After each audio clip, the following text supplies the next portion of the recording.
How you doing? Welcome to EST Afternoons here on Edmonton Sports Talk, your clear choice for Edmonton Sports 104, as I'm joined, like always, by the great Joaquin Gage and the great producer, Zach Kubusch, as we're coming to you for the first time since Christmas, as we're heading into the new year.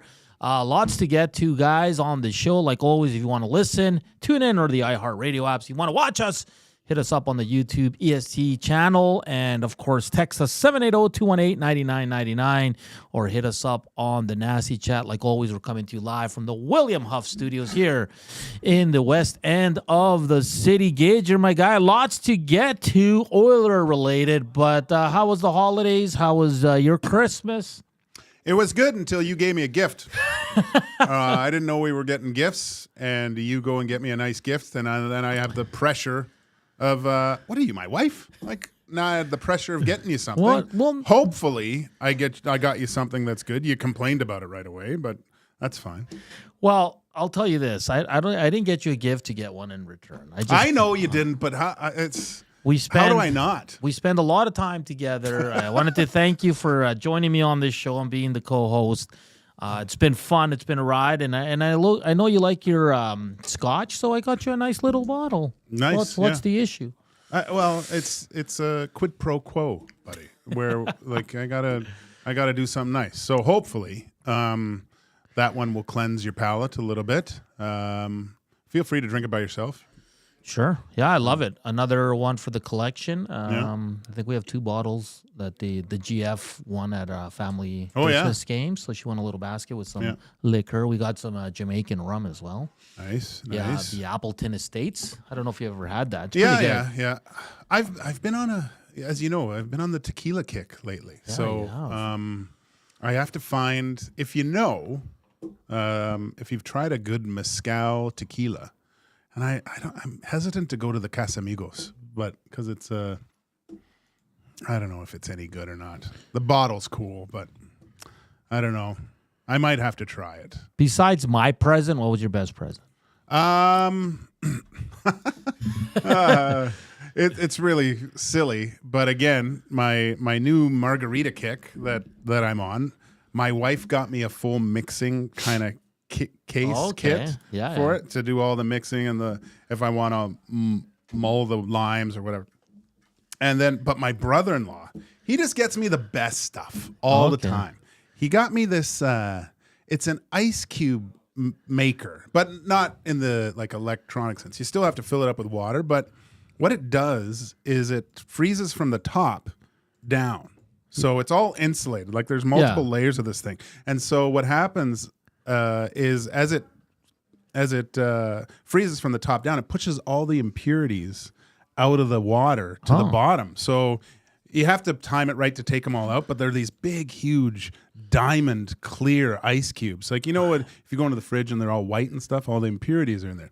These are crystal clear. So you're drinking and you can see straight through, and they last forever. Is it like an old-fashioned ice cube? Yeah. Yeah, so it's this big, huge square ice cube, which is unbelievable. And then he got me I like my espressos in the morning, and he got me a few extra little tools to refine the grind and make it perfect. And so it's he's the best. That's awesome. Yeah, we have our ice cube trays are for the big squares. So when we have like something on the rocks or an old fashioned, we just use those. They're pretty awesome. Yeah. I don't use the little ones anymore. They're useless. No, because they melt quick and stuff. Yeah. But you wait. I'll bring the cooler in, and we'll have maybe we'll bring in some old fashions. I'll bring my whole kit in. Yeah, we'll mix and. Trev can make him. He's a bartender. Right. Yeah, Zach, what was your favorite present of the Christmas? I got quite a few, but I got a new like water bottle and stuff. So now I got 1.5 liters. I could probably kill somebody with this thing. It's huge. I could barely carry it around myself. Yeah, but I got a lot of like tumblers and stuff like that. I guess a couple hoodies and I don't know. There wasn't really one that stuck out to me, but my buddy bought me a video game. We've been playing it together. So Which just one? nerdy Which stuff. one though? It's called Phasmophobia. If anybody knows you. So, of course, Phasmophobia. It means fear of ghosts, right? So it's a ghost hunting game, and you have a bunch of different maps, maybe up to 20 different locations. You could go to like campsites or a mansion or farmhouse or just some random little house, and you have to find evidence of these ghosts and kind of determine which one is which.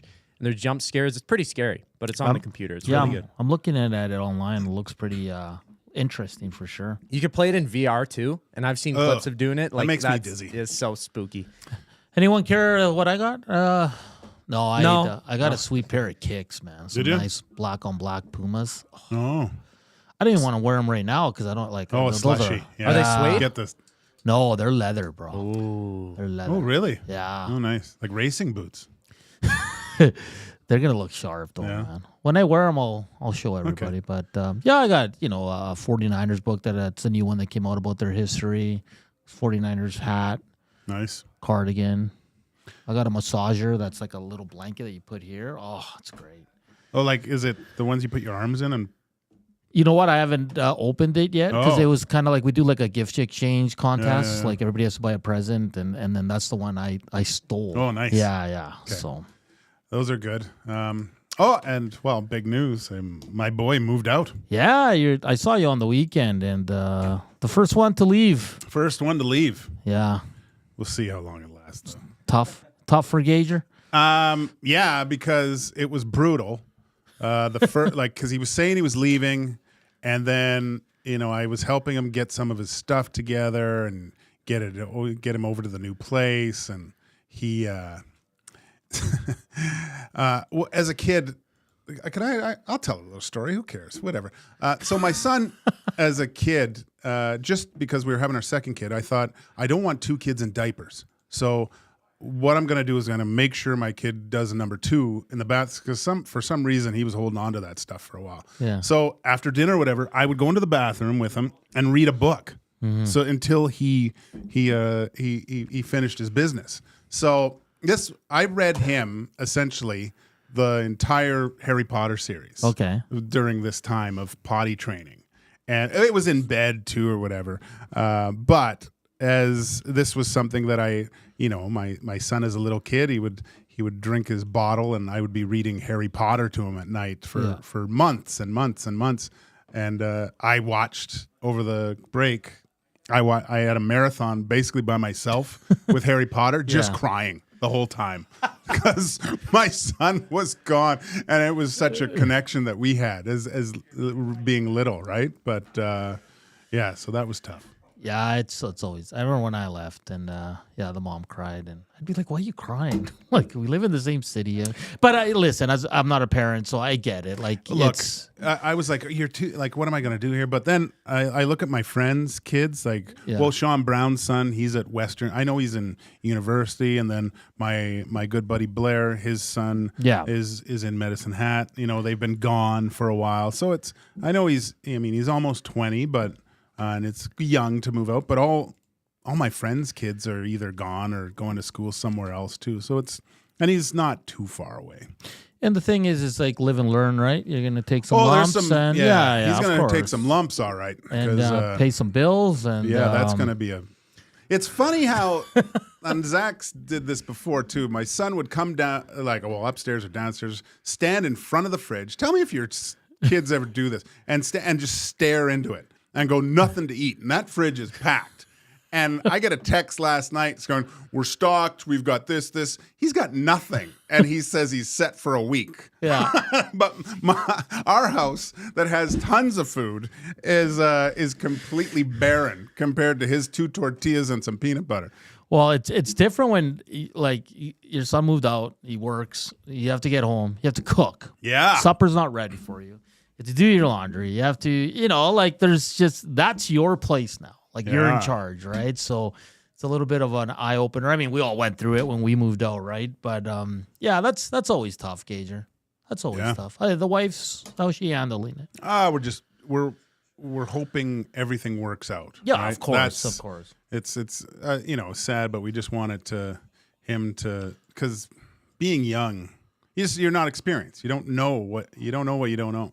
And there's going to be pitfalls and things that he doesn't see in advance that someone of a certain vintage can see coming, right? But, if I tell him to do something, he won't listen.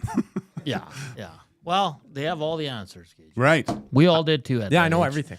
That's what I tell my parents all the time, and they just look at me like, "Come on, really?" Nincompoop. Yeah, your son, like you said, he's eating peanut butter and tortillas, maybe some raw carrots or something for a few days as a snack. Oh yeah, he's probably got eaten way healthier. But he worked in a restaurant for a while too, so it actually you should know. His culinary chops aren't too bad. Okay, well, and you're pretty good in the kitchen, so you learn from your pops, right? So that's all good. And Pone says, "I hate workplace gift giving. Hate." Well, but in fairness, we didn't plan it. I just thought it was a nice gesture on my behalf. It was a nice gesture. And I kind of forced him to get me something, but that wasn't the intention of it. And we both failed because we didn't get Kub anything. Yeah, thanks, guys. Well, I didn't get you guys anything that's either. good. Just my presents. You got my friendship. That's about it. Yeah. But I don't even know what you like to drink, Kub. You're not a big drinker. So. Water? I mean, I don't know. Those non-alcoholic beers? Yeah. We'll get you a bottle. Non-alcoholic Alley Cat or whatever. Oh, there you go. There we go, yeah. JMO was on with Maddie this morning, and it was funny because at one point he goes, a good host would say this, and Maddie's like, well, I like that he threw him under the bus right away. But he didn't. Like, that wasn't the intent. That was funny. And now I'm taking that to heart, too, because I haven't even told you what's coming up on the show yet, and we're 15 minutes in. But we got into the Christmas talk as well. If you are listening and tuning in, let us know what your best Christmas gift was this year, even if it's not something material, just something feelings-wise or anything like that, right, Gager? Love, peace, whatever it is. But today, lots of Oilers talk in the first hour. Lots. We're going to get the highlights, lowlights. It was an ugly game yesterday by the Edmonton Oilers. We're also going to get into Reed Wilkins had an interesting tweet yesterday following the game about the Oilers' second line and kind of the guys after Connor and Leon. We're going to get into going nuclear all the time and throw some numbers at you that you might be surprised about. And this is not a knock on any of the guys that are playing. It's just the reality of where the numbers are and why maybe Knobloch needs to stop going to 97 and 29. But we're going to break it all down. At 2:20, we are going to talk some NFL. Fun weekend fun weekend in the NFL. Playoffs are almost set. We got one more week to go, so it's going to be real nice. So Andy McNamara, who always brings the heat, will join us at 2:20. He's from the Sick podcast covering the Cleveland Browns. And, we'll talk some World Juniors as well as Canada. Big win yesterday, 3-0 over Germany. Of course, the Latvian loss in a shootout, Gager. I mean, that was just a team that got goalied. Yeah, and that, I mean, my knowledge of a lot of these guys is limited at best, but from all accounts, is they built the team to be kind of rough and tumble, you know, and they didn't. There's a lot of skill left off this roster, I think. So interesting way to construct your team. I mean, there's still a lot of good players, and you got to give it to other countries too. It's not just the construction of the Canadian team that is the reason why you don't see the dominance that you've seen in years past. I think there's just a lot of better young hockey players that are available in these countries. So I love it. I hate watching. Usually, I hated watching Latvia Canada because it would be 14-1, and I'd turn it off. So actually sitting through and watching it and being entertained by it, I love it. I think it's great. It builds character, and this tournament's always lots of fun to watch because of the emotional swings in a game. Like, these guys are young guys, and it's just a roller coaster of emotions. I can't imagine being a coach at one of these things. Well, and I saw some people freak out after that game on the X. Like, there's this media guy. I don't even know if he's in the media anymore. I won't say his name, but like just destroyed these kids. And I'm like, go outside. Stop Have it. a dart. Yeah. Like, calm down. It's not like they were not trying to score, man. Like, it's okay. And the game really doesn't. Like, I mean, they're gonna be into the quarters and semis, and we all know that. Now, like you said, I'm not a big junior guy. I'm not a big World Juniors guy. I don't know squat about the team. But according to many that know a lot more than you and I, Gager, that they did leave some quality players off this team. Yeah. So. And it's not an all-star game, so I understand that. But just reading what I did briefly glance at was like, oh, okay, well, this guy, that makes sense. Why isn't this guy on the team? Why isn't that guy on the team? So, and tomorrow against the U.S. can be a beauty. Oh, yeah. And I mean, look, like the U.S., even some other games. I mean, there's games where they blow out teams, and you see the scores are much closer. This is it seems like one of the most competitive World Junior tournaments we've had in a long, long time. Yeah, so it's going to be good. That game, I think, goes at 8 o'clock. Of course, Oilers at 7. We'll be on with the pregame show at 6 with Tom Gazzola, myself, and Matt Cassian. And we will be back with a postgame show on New Year's Eve. The NHL's got to stop booking the Oilers on New Year's Eve. Hernan's got stuff to do, man. Hernan's got stuff to do. All right.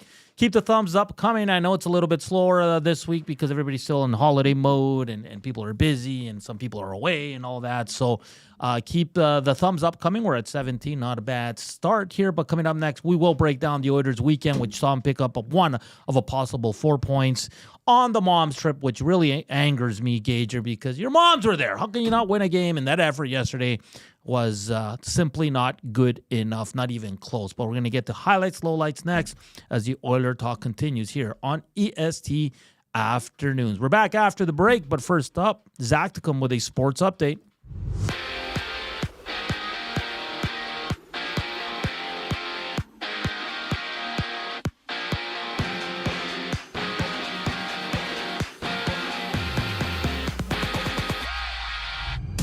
The NHL sees 3 games with the Rangers going at it with the Panthers, Winnipeg hosting Nashville, and the Hockey Club battling the Kraken. And out east, the Leafs have recalled Dennis Hildeby from the AHL, sending Matt Murray back to the Marlies, while in Carolina, Shane Gostisbehere is out with an upper body injury, having head coach Rod Brindamore saying, quote, "It'll be more than day-to-day." And right now in the World Juniors, Slovakia leads 4-2 over Kazakhstan near the end of the third before Germany takes on Latvia. And down south, NFL Week 17 wraps up with the 13-2 Lions kicking off against the 49ers. In 7 games dot the NBA slate, seeing the Cavs throw it down against the Warriors. This sports update is presented by Gimme Virtual Golf. Step into a whole new golfing experience with 240 unique courses for you to play. Plus, they have a hydraulic swing plate that automatically tees the ball up for you, with the innovative technology replicating real-life ball lies, moving the ball in 24 different directions. Gimme Virtual Golf, where innovation meets the game. Visit their website at gimmevirtualgolf.ca. Highlights, lowlights on the other side of the break here on EST Afternoons. I'm Zachary Kubusch, and you're up to date. Want the heavy hitters on your team, both on and off the ice. If you've been injured in a car accident, call the heavy hitters of injury law. James H. Brown and Associates, Alberta Injury Lawyers. With over 200 years of combined injury law experience, their precedent-setting lawyers are ready to help. Locally owned and proud Edmonton Oiler fans, James H. Brown and Associates wants to support you with their unrivaled experience, unrivaled results, and unrivaled commitment. When accidents happen, head to jameshbrown.com. Edmonton Sports Talk delivers a mass audience of key, influential customers to your business, all while you associate your company brand with the biggest names, the hottest sports news, and teams from every league around the globe. It's where fans go to get their sports fix and where our partners find the most loyal consumers. Contact us today and see how our team on Edmonton Sports Talk can score the biggest goals for your business. With various advertising options available, email business@edmontonsportstalk.com or head to our website, edmontonsportstalk.com. Since 1952, William Huff has been the heartbeat of Edmonton's advertising world. From humble beginnings to a citywide powerhouse, we've been the go-to for signage from print to design and installation. Partnering with Edmonton's top sports franchises and major events, we've helped shape the city's global reputation. Our secret? Unmatched customer service, decades of experience, and a passion for excellence we call the William Huff Advantage. Visit us online at williamhuff.com.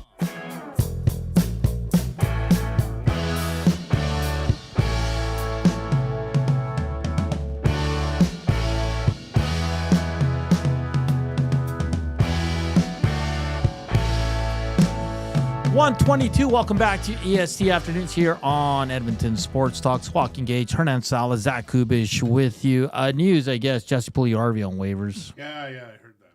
Yeah. No, if you're asking. The Oilers shouldn't pick No. Him and Podkolzin on a line? Could you imagine? Oh, boy. The forecheck would be... Stop Makes it. McDavid better. He does. I'm kidding. According to the analytics, He makes McDavid great. That's too bad. I was, you hope success. Yeah, of course. For players, he got his shot. He got another shot to come back and do something. And what did he have? Like 3 goals and 8 assists or something, which isn't too bad. No, the numbers are not bad. But no, we'll probably see him lighting up in the Finnish league and Oulu Karpat, who I believe is at the Spengler this year. So his home team in Finland. And that's what I mean. Like it's a guy that you all wish him the best. We all do, because he was a great guy here. He was good with the media and good with the fans. He was a legend here. Yeah. And he went to Pittsburgh. Like you said, the numbers weren't too bad, but he's just falling out of favor there. They did pick up Tomasino. They are getting healthy. They are playing better. So he's just the odd man out. I don't know if he gets claimed, Gager. Who would? Yeah. There's not. When I look at that, you kind of look at, who's injured and who might need someone, right? Yeah. And it's just, it's nothing. That's weird. That draft class has had it rough. They have. Joel says, do it for Dusty. 3rd time's a charm. Yeah. Well, Dusty, if Dusty had his choice, he'd probably get an expansion team and pick him up right now. So, well, get him to the Canadians. Get him with Laine. You know what? Actually, wouldn't be bad. They're not doing that great, right? Like if they just do have familiarity. Plug a player in. Yeah. Gager, yesterday, the Anaheim game, the Oilers had two different 2-goal leads in this game. It seems at 3-1, they said, we're good, we're done. I think the game's over. And that was not the case, because Anaheim kept coming. If it wasn't for Pickard in the second period, the game's probably a lot more lopsided. I didn't like the effort. I thought the top guys struggled for the Oilers. I know they scored 3 goals, but it was power play. PK was excellent. Special teams for the Oilers kept them in the game. Yeah. I didn't like the effort. And I brought up the moms, and how do you show up like that in front of your mom? They should all get one of these, a good slap upside the head for that effort. But Gager, over the weekend, I thought the LA game was a good back and forth, but the Oilers' details cost them in that one. Enrique was terrible in that game. Then you go into Anaheim expecting a better effort, and they did not provide that. What did you make of the weekend for the Edmonton Oilers? What did Coach Knobloch say? It was, I know they flew down there, but they must have kept their boarding passes, because there was way too many passengers in both games, right? Yeah. So just not consistent enough throughout the whole lineup. You mentioned the specialty teams coming together, which is good, but of course everyone now turns to what's up with their 5-on-5 play. Why can't they get back? The biggest thing you take away is, look, there's one more game in December, and this has been a very successful month for the Edmonton Oilers. They've put themselves within striking distance. Looks like Vegas is running away with it right here, but there's still a chance with a lot of Pacific Division games remaining to close that gap. And that's how I look at it. But we can nitpick and see certain efforts. It was a lot of uncharacteristic things from players that we saw raise their game to a very high level, that were making mistakes that were just so uncommon for the first 3.5 weeks of the month of December. Yeah, and this was a bad 2 games, sure, but this doesn't. It's an okay game and a bad game. Yeah, this doesn't define the Oilers. No. So I know people were overreacting, and it's okay, because as a fan, I've done it as well. So I get the overreaction. The problem is we circled this game weeks ago, right? Yeah. We wanted to see what this looked like, because granted, I've watched some highlights of Kings, and they looked, highlights and they look good. But I wanted to see, this battle, what this is shaping up, which, if there's a betting site that I can use, I would be guessing that they're going to face the Kings in the first round again. And the Kings leaned on them, and that's why you need Evander came back. I'll keep saying that. Bouchard cost him in overtime, because he could have went behind the net. Instead, he tried to make a high-risk play, which offensive defensemen do, and the Oilers never got the puck back again. The Byfield, Fogle, Tanner Janot line owned the Oilers that night. Yesterday, an uninspired effort. Picker not good enough. Nurse a -3. Him and Stetcher struggled mightily. Stetcher had 8 minutes in penalties in 11 minutes of ice time. Connor McDavid struggled. He was a -3 as well. We're going to get to Jeff Skinner. We will, but he was scratched on Sunday, something we've been kind of foreshadowing for weeks now. Well, who knew? You take him out of the lineup and the Oilers aren't good. So, and today at practice, he was the odd man out again. He did speak with the media. He said, yeah, of course I want to be in. And he said all the cliche answers. Yeah. We'll get to what coach had to say about that. We're going to get to the players after McDavid and Draisaitl in the top 6. It's going to be an interesting conversation. And all in thanks to Reed Wilkins for his brilliant tweet yesterday regarding that, because it's something that I think kind of goes by this when the team's doing so well, Gager, we kind of forget. There's a lot of guys not producing on this team. Yeah. There's a lot. All right, let's get to the goals here. Zach Kubusch. We're going to go with the first one that the Oilers... Let me double check that. Yeah, we're going to get to the first Oiler goal, and this one's just all around bad, Gager. Don't play it yet. Emerson does a good old Ole on this one. A weak goal by Calvin Pickard, but let's just run it now, and it's just overall bad. And I feel bad for Emerson, but... So right here, Stetcher just makes a play, simple play to get it out of the zone. Again, I don't like this is a team that should be making plays, right? He has time to do something with it. And here we go. Cutter Gauthier gets the puck right here. He's being chased by Kapanen. An Ole by Ty Emberson. I hate when D-men do that. That's a men's league play. And it just feels it's a hope play that you just maybe get it. It's the equivalent of a goalie stacking the pads and just hoping something miraculously happens here. But look, he obviously he doesn't feel right that he's going to get beat and has to make this awkward kind of, as you mentioned, Ole play. Yeah. Great shot, but I think really not a great goal by Pickard also. He just seems completely... caught by surprise that all of a sudden this guy's all alone at the tops of the circles and he does that quick shot 5-hole. I mean, it's a great shot. I like when they make this play pretty quick. I mean, he was moving backwards. He's not set. Just a bad play by Stetcher just to give the puck back to the other team there. Didn't like that. Didn't like Emberson's play. Didn't like Pickard's play. Ends up in the back of the net. Yeah, and in fairness, Ty Emberson's been really good as a leader. Oh, yeah. Yeah. So we're breaking down the game, and this was a bad goal. But just look at how his stick was so extended. What did he think was going to happen there? You know? The second goal was from Drew Hellison, and Nurse deflects it into his own net. Like, get your stick out of there. We're going to go to the third goal. Robbie Fabry at 17:33, which tied the game here. Again, this is just a bunch of errors here. So Darnell Nurse goes to the corner, grabs the puck. It really has no one on him. He makes the pass into the neutral zone right here. Derek Ryan loses it. Goes back in the zone, and this is where Darnell Nurse fudges it up. Boom, bad play there off the wall. And, I mean, you're not blaming Pickard on that. No, I'm not blaming Pickard. But then again, like just everyone seemed a little bit of a step behind. Nurse, Stetcher, definitely in yesterday's game. Yeah. Like it's a moment right here when Nurse has the puck.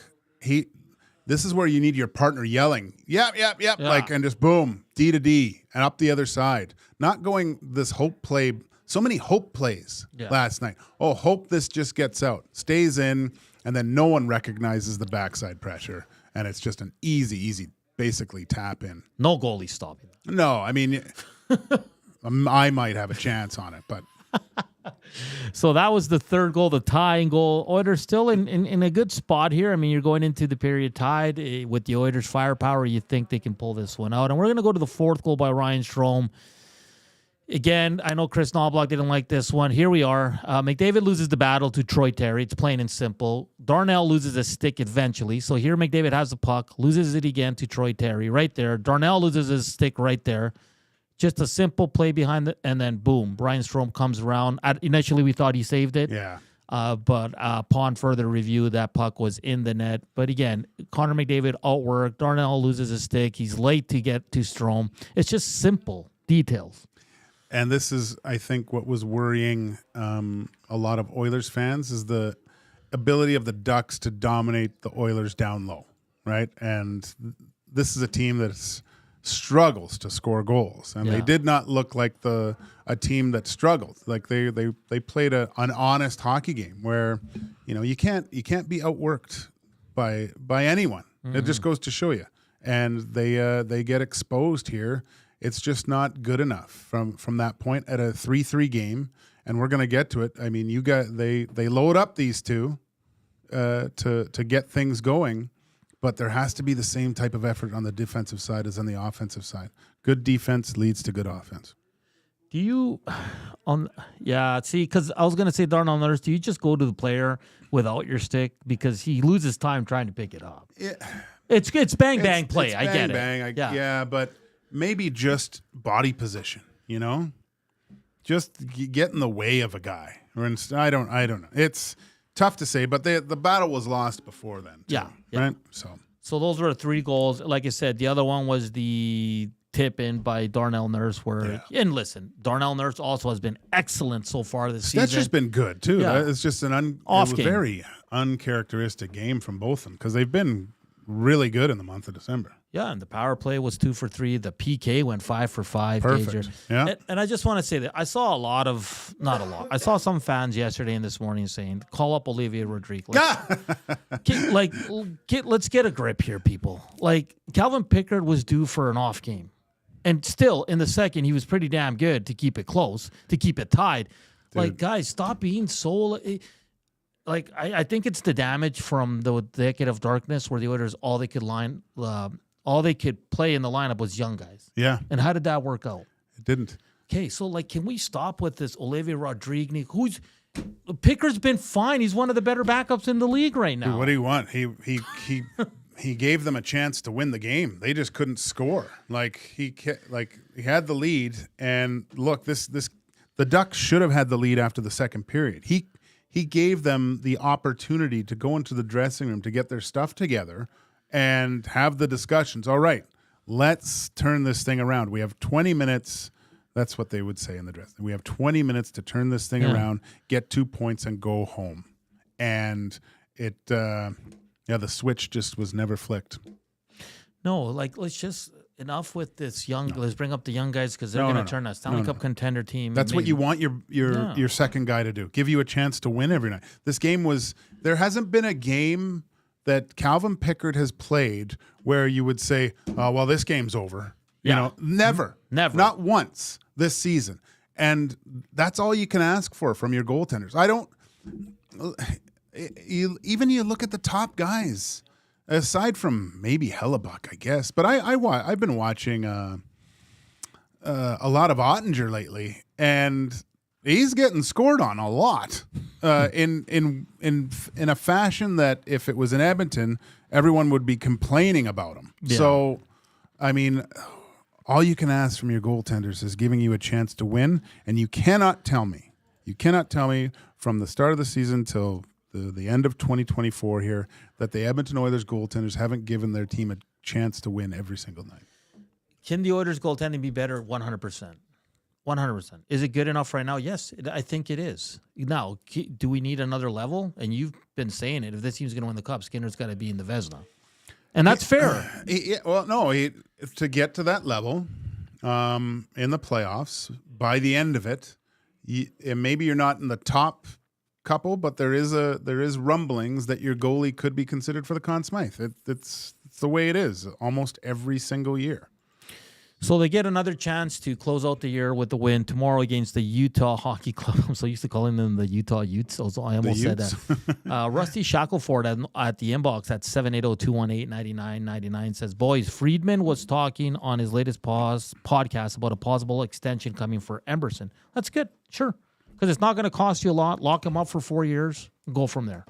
Dude, he's made some big strides this year. Yes. I think if you're going to look at the overall progression of a young player like that, he's exciting to think about. He's going to be I think a very stable defenseman in the NHL. From what I've seen so far, there's going to be nights like we saw, and the Ole, as long as he gets those out of his game. but he's been really good. Now, what I like about Emerson most of all is his physicality. There's certain guys that can just lower the boom on, and they catch them off guard. Maybe that's just him not being in the league a lot so far, but he puts a lot of guys on their keister. Yeah, he's sneaky physical. Yeah. Sneak for a team that's very, they're lacking in physicality. They are, man. I know. They have no one that can turn a game around with a hit. And I that's an area of concern going into a playoff series against, the Vegas Golden Knights and even to the Kings to an extent. Once you get Doughty back, it's going to be a whole different scenario. But they have the ability to lean on you a little bit, make things tough, That's why I think at the deadline or even before, the Oilers are going to add a bottom six guy with some size. They need it. Vinny Desharnais? No, bottom six forward. Oh, forward. Sorry. And then you're getting Evander Kane, who will be a deadline addition as well. Yeah. And then you get your top four defensemen, and you're rolling into the playoffs. Is he coming back this year or next year? Last thing I saw from Stoff and Saravalli was March. Which is not bad. No, that's great. Yeah. That's what you want. That's what you want. Nice and fresh. Portions of this hour brought to you by the Canadian Brewhouse. Host your team or league fundraiser at the Canadian Brewhouse for a chance to win $2,500 with tons of options to choose from. The Canadian Brewhouse can help you raise the funds for your crew. Details in store or online at thecanadianbrewhouse.com. All right, up next, more Oiler conversation. You're not going to want to miss it. We're going to break down some numbers for a few players and see what the answer is going forward. That's all coming up here with Joaquin Gage, Hernan Salas on EST Afternoons. First up, a sports update with Zach.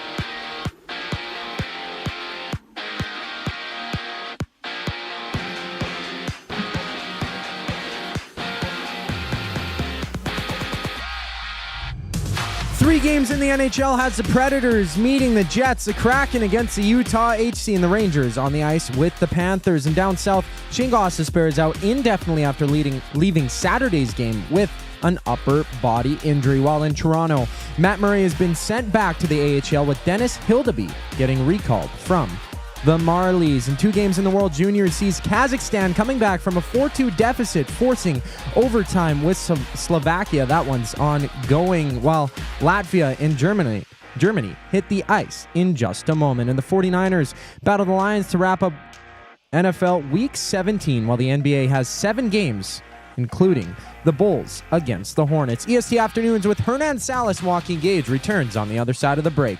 I'm Zachary Kubusch, keeping you in the loop.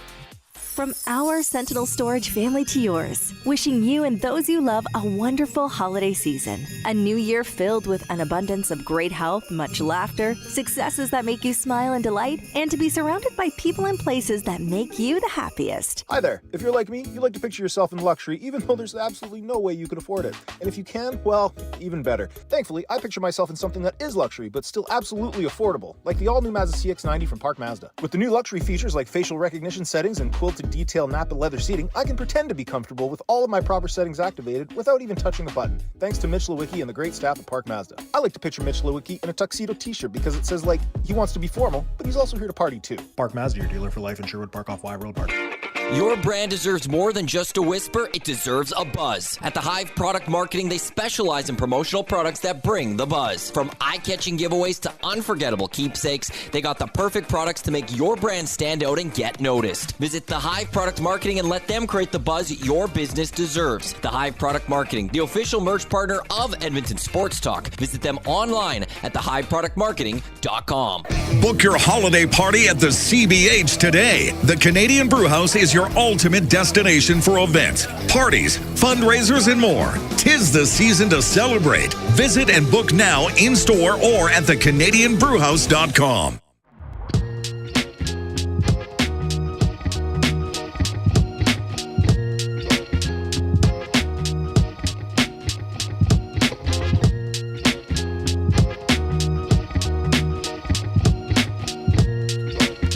It's 1:42. Welcome back to EST Afternoons. Hit us up on the Nasty Chat. Smash that thumbs up. Subscribe. We hit 11K. We'll get to that in the second hour. There's going to be some controversy here. Oh, yeah? Text us at 780-218-9999. But stay tuned for the pickled herring talk coming up at 2 o'clock. I did want to get to what we discussed going to the break. Reed Wilkins yesterday made an excellent point post-game on his good old Twitter feed. Yep. He said, I think we're seeing the Oilers don't have a true second line. So 97 and 29 get put together. No one has really stepped up in as the 5th and 6th forwards. Arvidsson maybe is coming on. Jeff Skinner was scratched. Podkolzin works hard, but isn't a top 6-point producer. So this is where I'm at with this. I agree. I think it's kind of been put aside because he would have been winning and playing some good hockey, which is true. Yeah. But every time the Oilers are down or tied or need a spark, it's 97 and 29, Gager. And you know what the problem with that is? For me, that's my opinion, is that you get nothing else from the other 3 lines. So the other team looks at it and says, okay, they're going nuclear. We shut down this line. Guys, we're going to win this game. Yeah. Because Nuge going to the second line, like yesterday with Podkolzin and Arvidsson, they did nothing. Your bottom 6 is your bottom 6. I mean, they're not going to win you many games. They will throughout the season here and there, but that's not their role. Their role is to play well 5-on-5, chip in when they can. Most of them are PK guys. Gager, do you agree with that it's almost... And listen, every coach that's been here with Leon and McDavid has done it. So this is not a Chris Knobloch problem. This is an Edmonton Oilers head coach problem when you have 2 great players like Draisaitl and McDavid. Now, it works often, more than often. It works a lot for the Oilers when they go nuclear. But is it because they don't get production? Is it because they I just don't know why he keeps going to it, because I find the other team finds it I'm not saying it's easy to defend that line, but if you shut them down, your chances of winning are pretty good. And we're just solely looking at I'm just going to solely look at the Anaheim game in this kind of vision that I think the Edmonton Oilers are a good enough team that you should be able to, maybe you shorten your bench. Okay, I understand that. Yeah, especially when you're down, but it's a tie game. I think you're deep enough to beat the Anaheim Mighty Ducks by rolling 3 lines. Maybe whatever. Maybe the 4th gets out there, something, or you switch something up in that respect. But by loading up going to 2 lines essentially, and overplaying Connor and Leon, and you know what I don't like about it sometimes is when things aren't going well. And then all of a sudden, Connor and Leon and there seems to be a little bit more jump in their step because now they're playing together. Yeah, of course. And I get it. You like playing one, and you can. But why don't you have that with everyone that you play with at times? And I'm just. It's what I kind of saw from the last game, and these 2 are great players. I understand that, but you're supposed to be the leaders of your team and lead by example on the ice, off the ice. I almost want Draisaitl to be like, no, I'm staying with Pod and Arvidsson. We're going to figure this out. Yeah. That's probably not realistic, but I would love that. I mean, you don't always have to jump into the phone booth and put this and change clothes with these 2. I just really thought that it could have been more beneficial by maybe someone else scores that goal. Maybe it is, I don't know, maybe it's Henrique that gets after a few shifts of rolling guys over, continued pressure, he comes in and scores one. I'm sorry, but if they can tie it up or he gets the winner or whatever, that's going to mean more to your team further down the road than if Connor and Leon score the goal. And not only that, it shows the team that you have faith in them to get the winner. Yeah. Because you keep going to this line and they double shift the last 10 minutes, all Connor and Leon, and we understand why, because they're fantastic hockey players that usually tie it up or get the winner. We get it. But then you hear Chris Knobloch today talk about his top 6 and says, yeah, well, we have guys that, do different roles and he's happy with it. But you're not, because anytime your team needs a goal or needs a bomb, you go nuclear. So I thought Coach Knobloch, out of all the guys that had been here, all the previous coaches, I thought he went to it least out of all of them. Right? He does implement after the power play, things like that, to get him back out there. I understand that. But I really felt that he would, it just seemed like he was hesitant to do it until maybe late in a game when it was needed. Yeah. Right? And look, what was the biggest concern out of Game 6? And although they won Game 6 and Game 7 last year, was the non-production from the big guys. They were gassed. And they were, And going into the playoffs, Leon and McDavid are going to have to win series and games on their own line. Yeah. Because in the playoffs, it's going to be too easy for the other team to go up against both of them on one line. Again, I don't say easy and that it's easy to defend them, but it's easy to play as a whole team saying, we shut down that line, we're good. Yeah. We're good.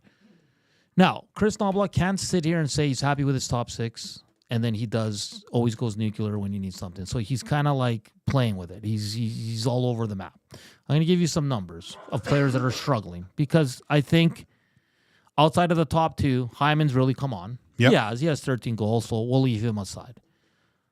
But then you have Arvidsson, who's been a regular in the top six. Podkolzin's been a regular. And Nuge and Hopkins. Nuge, with 97, he's played 388 minutes and 31 seconds. That's the most. That's the highest teammate he's played with. Okay, he has 4 goals, 10 assists, 14 points. His last even strength goal came on November 30th, and it was an empty netter. Okay, that's Nuge's numbers. Podkolzin with Draisaitl, he's played 293 and 58 seconds. That's the most that he's played with a teammate. He has, and this is all strengths, okay, guys? So 4-on-4, 5-on-5, whatever. He has 3 goals, 8 assists. He has 4 assists in his last 12 games playing with Leon Draisaitl. Not good enough. No, not even close. Arvidsson has 9 points in 21 games. He missed 15. Yeah. He has 4 goals. Not good enough. Yeah. Kapanen, who kind of moonlighted a bit. I don't see him as a top 6 guy. He has 5 points in 16 games. Sure, we'll give him 4 goals, but he's a -5. Gage, of those, leave Kapanen out. And probably Arvidsson, he gets a bit of a break because he missed so much time. But Podkolzin, Nuge, and I get they do the little things, and you have to battle, and you have to win pucks, but eventually you have to produce. Yeah, this has been a, I don't know, is disaster the right word for Ryan Nugent-Hopkins' offensive production this year? I would say it's close, man. This guy, I mean, he's not far off of having a 100-point season. Yeah. You know, like that line should be threatening always. And puck possession numbers but he just can't. Sometimes I don't even notice that he's out there, right? Like he's playing on the line. You should be able to notice what Ryan Nugent-Hopkins can do at certain points. And he has not been good this year at all. The only time I notice Nuge is on the power play. Yeah. Seriously. Yeah. And I know he's valuable, and I know he's not going anywhere, and I understand that. But when you're playing with Connor McDavid, you can't be sitting at 14 even strength points. No. With 4 goals. And not scoring an even strength goal in a month. And I know he does little things, and but like you said, you have to produce on the top line. You can't go stagnant here. And it's funny, we're talking to the bullpen. What happens with Skinner? How long? I mean, you're so quick to go nuclear. Why is it taking so long to do something with Nugent-Hopkins? How long do you have to? Does tenure last with being on the top line? Like you got to switch things up soon. You do. And listen, let's get to Vasily Podkolzin, because on the pre and post, Tommy and I get chirped a lot by the Nasty, and it's fun. It's all in fun because we don't think he's a top 6 guy. I think Podkolzin is an NHL player. I think he belongs on the Edmonton Oilers. I don't think he's a top 6 guy because he can't produce, Gager. He can't. No. And for everything else, he does great. He's one of the few players that has physicality, but he can do that on any line. Sure, he wins pucks. He can make the subtle good play, and at times he has a touch to find the back of the net. But 4 assists in your last 12 games playing with Leon Draisaitl, man. This is where it's frustrating, I think, for a lot of people because they see the fact, okay, well, Connor and Leon, they're starting to pick things up. Hyman's starting to pick things up, but you don't want to have to rely on these guys. This is why you went out and got extra depth. So you wouldn't have to rely on Connor and Leon scoring and winning you hockey games all the time, right? So, and it's not happening. And so you have to kind of look, well, Nabla goes, well, these guys aren't doing anything. I can't put them out there because they're not scoring. So I have to put the guys that are actually doing something. They're, after the start of the year, this is going to, and they had a great month, but if you look at taking the whole picture of this first few months here, there's just been a complete lack of production from anyone playing with 97 and 29. I just think like Nuge, Podkolzin not struggling. I think Nuge is struggling. I think Podkolzin is fine, but he doesn't produce. So I think that's Podkolzin. Yeah, I'd rather have him in the bottom six. Yeah, that's what you got. Yeah, but then Jeff Skinner has 3 more goals than Podkolzin, 2 more than Nuge. He's in the doghouse. It's obvious the coaches don't trust him. But he's the guy that was brought here to score goals, so why not give him an opportunity and give him a long look? Why can't Jeff Skinner get the Podkolzin look? Because Podkolzin's physical and digs out pucks for Leon? Like, seriously. Yeah. Is Jeff Skinner that bad defensively? Is he? Yeah, he's... Is it his play away from the puck? Yeah. I mean, there's instances where there's not a lot of physicality in his game, Rip City Step says Dry leading the league in goals and team is 10th overall in the league, 1 point behind the Panthers in less game. That's fine. But what we're talking about is production as a line. That when you see 4 assists in the last 12 games, Podkolzin's not the reason Dry is going. Yeah, I mean, you want Connor and Leon going. Like that's great, but you're going to get to the parts of the season here, the January, February's. This is the time where you should be able to roll, depending on the game, like 3-4 lines. You don't want to have to go into the playoffs with these guys out of gas at that point. Like you want everyone feeling good about themselves. You don't want them, and I know there's a little bit of that. The playoff starts, a brand new season, everything, you forget about what happened. But I tell you, a guy that has 2 goals compared to a guy that has 20 going to the playoffs, tell me who's going to feel better at that point. And that's the thing. In the playoffs, you want Draisaitl and McDavid separate. Outside of when they play together after a penalty kill and on the power play. That's it, guys. So why not start molding that right now and say, guys, we're down a goal. I'm not changing the lines. You guys are not getting the benefit of playing Draisaitl and McDavid together to try to win us this game. Someone else has to do it. So why not? And then again, how long of a look does Nuge and Podkolzin get? For me, it's more understandable for Nuge because he's a vet and they love him. I know. Podkolzin, I don't get it. That runs out soon, I think. But how long do you give him? Another month? How long do you give Podkolzin? Another month? The team is still playing well. They play a lot of games here, and they're back and forth. This is a real tough time in the schedule. All I want is Nuge and Podkolzin to produce 5-on-5. Yeah, that's what you want them for. Because Podkolzin's not going to play on the power play. No. Right? And then you look at Arvidsson. I think he's coming on. I think once he gets in a groove here, he's going to produce. Kapanen, I think, is going to be a bottom 6 guy. The one guy I want to see is Jeff Skinner. And, there's a media member in Buffalo that was harsh on him, and someone else jumped, and they were another media member, and they're like, he's done, he's overrated. They're pretty much calling him a bum. I'll say this. He scored 24 last year, 35 the year before, and 33 the year before that on a horrible team. So this is not a guy that came to the Oilers washed up, Gager. No. Maybe it's taken him time to get used to his teammates. It obviously hasn't worked out in the top 6, but has he been given a real look on the top 6, Gager? Well, that's what I mean, Nuge gets the benefit because he's been with the team for so long, right? But why can't you let it kind of go with Skinner for at least 2-3 games, How about give him 10, and then if it's not working out, then you go to Jeff Jackson, you go to his agent and say, okay, this is not working out. Yeah, you got to find out what you have here. Because right now you don't know. Yeah. You don't know. What do you think, Nasties? Let us know. Nuge is not moving off the top line. I don't think that. I think Podkolzin needs to be moved because he's not producing. And I get and Chris Knobloch alluded it today. He does a lot of things. Sure. But eventually you have to produce. Yeah. This is not the 3rd or the 4th line. This is the 2nd line. And you're going to burn out McDavid and Draisaitl because you keep going to them in every game. You don't let anyone build chemistry.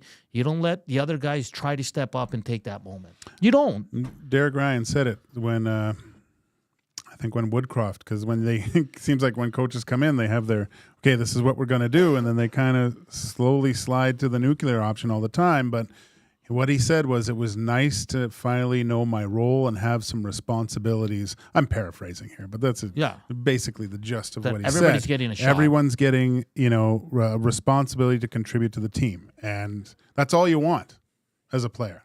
No one likes sitting on the bench. Of course not. And I hope Jeff Skinner draws back in and shows a little bit of spunk. It's on the player too, Gager. I'm not going to sit here and say it's all, but Chris Knoblauch hasn't handled this well. He hasn't. Yeah, there's and now, what did he play in LA? 6 minutes? 8 minutes. He's the lowest. He's the lowest, right? So he's just not getting any chance. Oh, and then you expect him to produce on the fourth line. Come on, let's be real. And maybe it's tough for those types of guys that to play on. They just don't work in the bottom six. Like the amount of guys that I played with in the minors, man, that were really, really good players, like offensively gifted guys, but their skill set and the way that they played, they couldn't play in the bottom six. It doesn't work. And he's one of those guys. It just doesn't work for him in the bottom six. Yeah, and we'll finish with this. In yesterday's game, Ryan, Henrique, Brown, Kapanen, Perry, Podkolzin, RNH all finished with a combined, how many shots? 6. 0. Oh, okay. It's terrible. That is bad. And that's against a team that allows the most shots in the league, right? I'm talking about two guys that have been consistently in the top 6. Yeah. Don't have a shot on net, people. All right, we'll continue the Oilers conversation. We'll also talk some NFL, some World Juniors, and we'll talk about the controversy regarding Dusty eating a pickled herring coming up next year on EST Afternoons. First up, a break, and then a sports update with our guy, Zach. Get to know the winners, props, plays, parlays, and more with Nielsen and Hustler. Weekday mornings at 11 on The Lock Shop. Only on EdmontonSportsTalk.com. Celebrating 70 years in the signage industry, William Huff Advertising is the most recognized name in the game. An in-house, one-stop shop for all of your design, print, and installation needs. William Huff provides quality graphic solutions for everyone. Here in our City of Champions and throughout the nation, they are the preferred signage partner entrusted by many of the biggest corporations, pro sports teams, and organizations to bring their identity to life. Recognize the name, get in the game. WilliamHuff.com. Looking for a winning strategy for your retirement? Contact me, Joaquin Gage at K4 Financial, where expertise meets dedication. I will always look for a careful approach to your retirement, ensuring your financial future is secure. From tailored strategies to clear, actionable advice, I'm here to guide you every step of the way. Don't leave your future to chance. Get in touch with me, Joaquin Gage, today at k4financial.ca or email joaquin.gage@k4financial.ca to start planning for a brighter future and a more secure retirement. The countdown is on to the legendary Boxing Week sale at FXR Factory Outlet Superstore. Don't miss the best deals of the season on fan favorite gear. Huge savings on FXR lifestyle apparel and outerwear, along with FXR Adrenaline Unlimited merch. Miss this event and you miss out huge on the best deals for the entire family. More great incentives in store, so mark your calendars, gather the crew, and head to FXR December 26th through 31st. 324 Mayfield Common in Edmonton.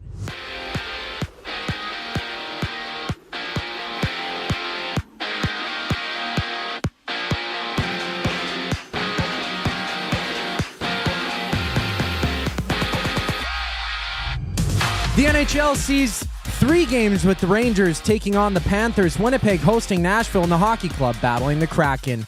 Elsewhere, Canada has been booted from the Spengler Cup after losing 4-2 against Germany's Straubing Tigers. In the World Juniors, Slovakia held sway over Kazakhstan to win 5-4 in overtime, and right now Germany leads 1-0 over Latvia in the middle of the first. NFL Week 17 wraps up when the Lions kick off against the 49ers, and 7 games dot the NBA slate, seeing the Cavs throw it down against the Warriors. EST Afternoons with Hernan Salas and Joaquin Gage continues right now. I'm Zachary Kubusch for your sports update.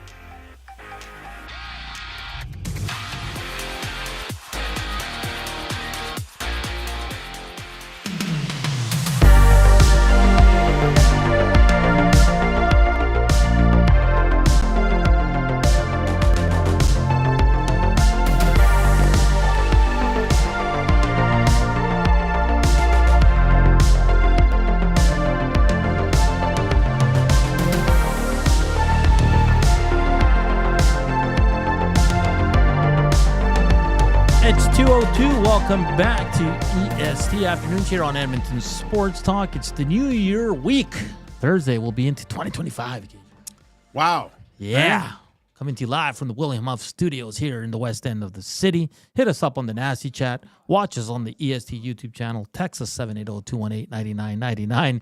And if you'd like to listen to us, of course, iHeart, TuneIn radio apps, or EdmontonSportsTalk.com and hit the Listen Live button. Gregor says, Hernan, you poop on Podkolzin but want to give Skinner a chance. Mind is blown. Podkolzin definitely isn't top 6, but Jeff Skinner is barely an NHL player. Ooh, I don't know. No, that's taking it way too far. Yeah. And they're tied in points. Yeah. And Skinner has 3 more goals with not even close the amount of ice time. The ice time that Mr. Podkolzin gets. Again, this is not I'm not trying to be negative towards Podkolzin. I'm just saying he belongs on this team. Yes, I like what he brings. He's not a top 6 guy. That's all I'm saying. And Nuge needs to get his head out of his you know what. I mean, it's funny because when they signed Skinner, I was like, wow, this is going to be something. Oh, we all thought so. I thought this was going to be something special with either Leon or Connor, right? But does this? I mean, I'm not a scout, and I'm a horrible evaluator of talent. Was that the right thing that the Oilers needed to focus on? Another scoring winger like that? Well, I think why they did this, Gager, is because last year in the playoffs, they had to go with Fogle and McLeod with Draisaitl. They dried up, right? Yeah, like they did. Those guys are not those. Well, Fogle's on a heater right now, but they're not legit top 6 guys like last year. Like they can moonlight, they get hot for a couple games and completely fall off. So I think the Arvidsson Skinner was, let's give Draisaitl some finishers, some guys that can dig pucks out, and then that way we have more depth. I think that was the reasoning behind those signings. Because we all love the Skinner signing. We couldn't believe it. We couldn't believe that he took that less and came here. And that it was a great story. Hasn't played a playoff game, coming to a Stanley Cup potential champion. It clicked a lot of boxes, but really, I mean, you look at those guys. I mean, I know these players don't grow on trees, but like that Byfield, jeez, it's a good player. He's coming around, right? Bronx the Boilermaker says, "Can you give Dry one to McDavid's winger? He has too good. Dry has crap always. Well, I don't think he has crap. I think Arvidsson's a step up from what he's had in the last couple of years for sure. Yeah." I do. And can you try Nuge with Dry? Sure. Can you move Hyman there? Like, you have options, Gager. And that's why I think when Evander Kane comes back, he's in the top 6. Well, and with Arvidsson, too, you got to remember that he's got Stanley Cup playoff experience, too. He knows what it takes to get to the final dance, right? And all those things. He's a warrior in the playoffs. So there'll be a step up in his game. It's just... And I know he's older and he's played in playoffs at some point in his career, but Skinner's what? How many years into the league is he? 13? Something. And not one playoff game. I'll say this, and I know Dry has a lot. I don't know if players have a say on who they play with, but I don't care. Like, you're not the coach, you're a player. Know your role. Yeah. When Kane's back, I'm putting him right on that left wing. I don't care if they get along. Along for the sake of winning the damn Stanley Cup, because Kane, Draisaitl, Arvidsson, for me, is a hell of a line. You move Podkolzin down, and he's going to be able to contribute in the way he does on the bottom 6. I think Kaner has to be in your top 6 when he's back. Yeah, there's going to be some interesting combinations when Kane does come back. I don't know. Somewhat... Because everyone's saying that Byfield line is the third line in LA, and I know when Danault comes back, but they're playing like it's the second line, and Danault wasn't in, right? So and Moore is out too. God, the Kings they're good. They're good. They're missing some key players. Yeah, man. There's going to have to. The Oilers are going to need 3 lines, and I'm not going to say superhuman performances from Connor and Leon, because you'll probably get them anyway, but you're going to need 3 lines going for sure against that team. Yeah, it's going to be interesting to see. Now, I did say it's on Jeff Skinner a lot. He is, and we did say he's a one-trick pony. But give him an opportunity. Let's see what we have with Jeff Skinner, and then go from there. If you want to move on for him, fine. But we don't know. Yeah, we don't know, guys, and that's the issue right now. So we'll see what happens when Kane's brought back as well, because it's going to be, for me, it's very interesting. I think the way Kane plays, he's a top 6 guy. And he brings that element that the Oilers lack right now, which is the physicality. Haji says signing Skinner likely cost us both Holloway and Broberg, although I believe Broberg won it all along. Hindsight is 2020, though. Yeah, I mean, I don't think just Skinner. I think jumping on Perry, jumping on a few other guys before getting Holloway. Man, like Holloway's playing, I don't know if he'd get that much ice time. Yeah. Maybe he would. Who knows? You'd have to go to a different universe to find out, but I mean, he's having success in St. Louis, but St. Louis is also a 500 team. Yeah. So it's different. He's in a different role, and he might be in the top 6 here. He might Highly be. unlikely. I don't know. James Barrow says Kane and Dry historically don't work. Well, someone's got to get over themselves here and make it work. They're 2 talented players. They can make it work. So, and I mean, Kane provides that the ability to beat goalies from distance, where when he shoots the puck, it's a different shot. Man, I like that line. Kane, Dry, and Arvidsson. That's absolutely crazy. I just want to touch on a few NHL things before we get to the big controversy. Ovi back, scores right away, 25 back. Yeah, he's gonna do it, man. Oh yeah. He's got 2 goals since he's been back, correct? Like he got an empty netter? Oh, I think he's got 2. Is it 2? Yeah, I think he got 2. Anyway. Sabres on a heater. 3 straight wins. No, they're not on a heater, all right? Everyone's saying, oh, they're figuring out. No. The Buffalo Sabres are just being taken so lightly, like they're a second division team, that they're actually having some success. No one's they are who we thought they were, all right? And there's nothing there. This is a bunch, now teams are playing against them, and they're like, oh, it's the Sabres, this is point night, where we should win this. They're an awful, awful hockey club. What's the other one here that I had written down? Rangers, they continue to struggle, man. And they're in tough tonight. Yeah. Did you see? They showed Zibanejad on the bench, and he looked like he was about to start crying. Like it was just like, what's happened there, Gage? I don't know. And they're in Florida, and Florida just got their butt kicked the other night by Montreal. Yeah. Rookie goaltender goes in, gets a shutout. So Rangers might be sellers. And then our boy, good old Toddy McClellan, back in the league. Didn't I say in our predictions before Christmas that the next coach to be fired was in Detroit? Yeah. Lalonde, yeah. Yeah, so McClellan going back to Detroit, where he was assistant coach for a long time. And they got their butt kick in the first game. They won yesterday. Yeah. So I always find it interesting that you keep going back to the old coaches, man. I know.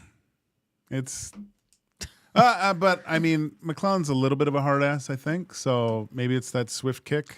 I don't know. And by some of the comments from the Red Wings player, it seems like they weren't a fan of Lalonde. No. Like, it was pretty telling when you heard them speak. You're like, ooh. So, and, McClellan had Stevie Yzerman as a player, too, right? So there's former partnerships that were there before. So I always liked Tom McClellan. I thought he was great. I thought, both him and Woodcroft kind of got let go at times because of basically poor goaltending. Poor construction of a team, yeah. too. Like, it's one of those things. But good on him for getting a gig and see if he can turn that team around. Who's in a rebuild, but I think they want to see it kind of elevated. Yeah. Because it's struggling right now. Let's see what... Oh, I did want to share this, Gager.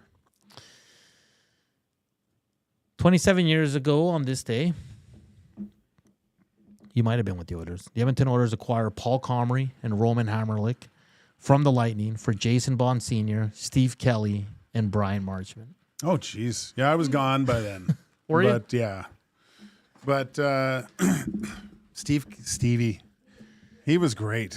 It's funny because everyone bitches and moans because Shane Doan, that was the same draft, and Donor was from here. But look, this the draft, man. It's so hard. Yeah. Because again, I bring in my my ability to scout talent, and I probably, just because I played against both in junior, I probably would have had Steve Kelly ahead of Shane Doan. They were different players. Obviously, at 17, 18, Doan was kind of a bit of a man-child, but wasn't as good as of a skater, and as Stevie, he looked like Mike Modano in junior. Like, he was so fast. His last season, 101 points. He was dynamic, and he was mean as a snake. Like, he was one of those guys that it looked like a featherweight, but he would fight a middleweight and just lay the boots to him. He was tough and very opinionated player. I loved playing with Stevie. I played with him when he was 17, but I would have picked him ahead. And it's easy to sit here. It's easy to say. Like, look at Jesse Puljujärvi. Like, same thing when he became available. How did Edmonton not pick him after his performances at the World Juniors? Like, he was the MVP, and that's on a line with Sebastian Aho and Patrick Laine. And they would have got Sergachev at 4 if Columbus doesn't go not off the board, but I know doesn't take Kachuk, I guess, right? Jesse Puljujärvi. It's gonna be It's always fun looking back. At those trades. Paul Conroy didn't really stick either. Well, he got concussed. Yeah, he battled the concussions and stuff. So. And the Hammer was an awesome defense. Oh, he was great when him and Niinimaa came. Yeah, young Hernan was very happy. All right, let's get to the controversy. So the deal was, if we hit 11,000 subscribers by on Christmas Day at midnight, transitioning into Boxing Day, Dusty would eat a pickled herring. Mm-hmm. We all woke up on Boxing Day, and it was well over 11. Yeah. But no one knows at midnight what the count was. Well, I mean, what time zone were we looking at here? Because Mountain. Were we? Yes. Because I thought, the international date line here, if you really look, because we're not just a mountain time zone kind of show. I know it's broadcast at our times, but people are listening all over the world. So I think we look to midnight at the international date line. And if you look at that, Dusty's eating fish.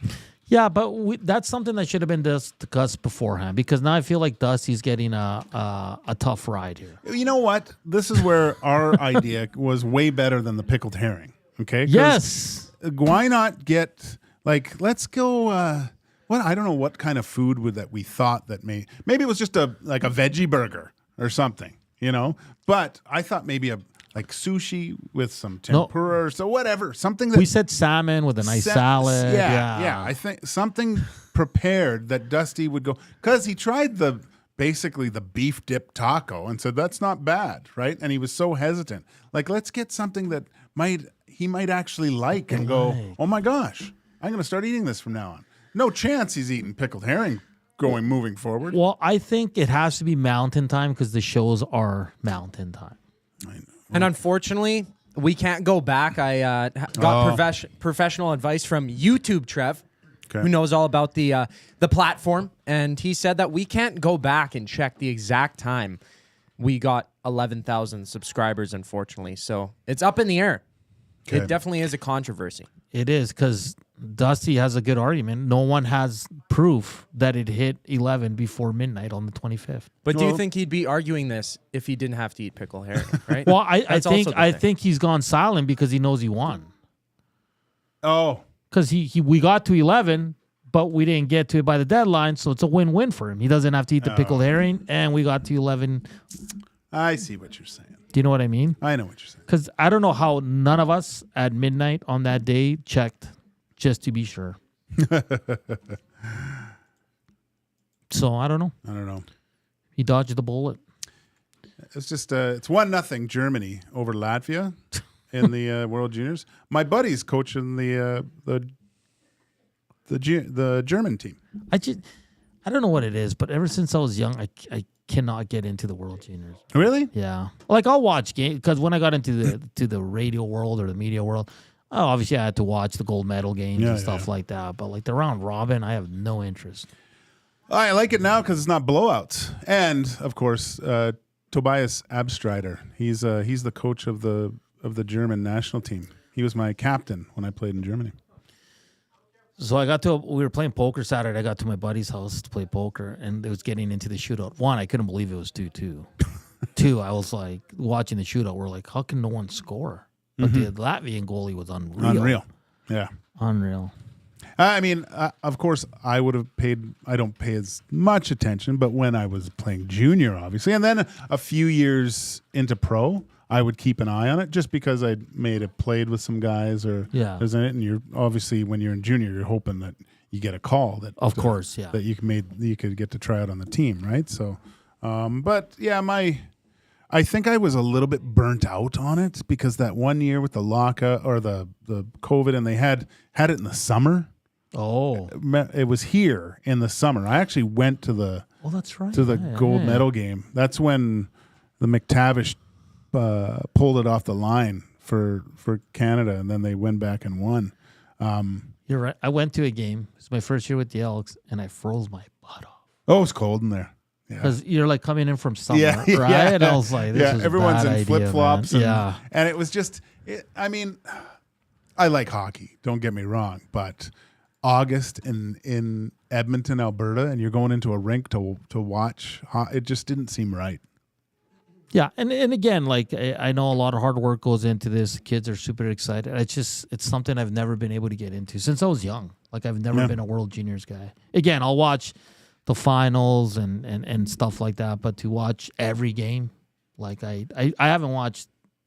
It's terrible to admit to on a sports show, but I haven't watched one probably not even a minute of a game in its entirety of World Juniors. Wow. I watch highlights. Yeah.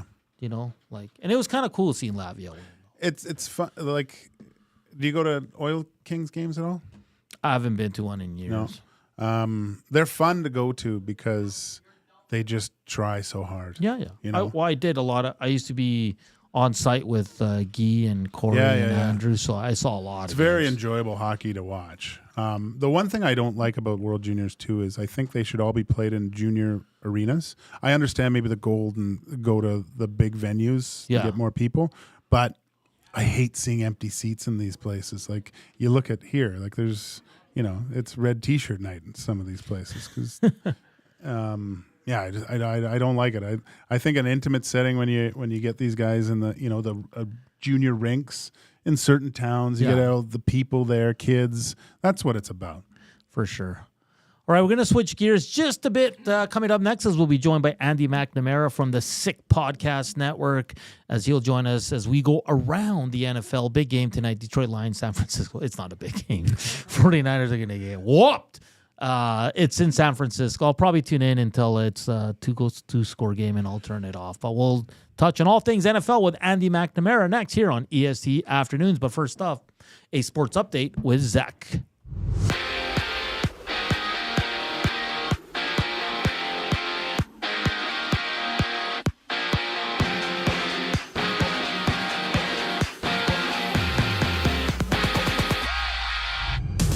Three games in the NHL sees the Predators meeting the Jets, the Kraken against the Utah HC, and the Rangers on the ice with the Panthers. And after losing 4-2 to Germany's Straubing Tigers, Team Canada has been eliminated from the Spengler Cup, while in the World Juniors, Slovakia etched out Kazakhstan 5-4 in overtime, while Latvia trails Germany 1-0 at the end of the first. And the 49ers get set to battle the Lions to wrap up NFL Week 17.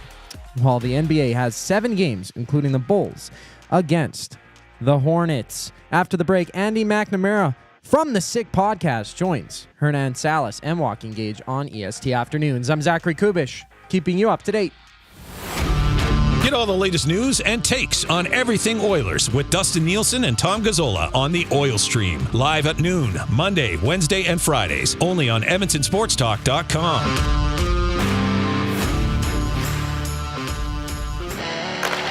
Hockey lives at the Canadian Brew House. Every Oilers game day, get $1 off tankards of Molson Canadian and Coors Light. Plus, you can win game tickets and a surf and turf dinner for 2 at the end of the season. Full details at thecanadianbrewhouse.com.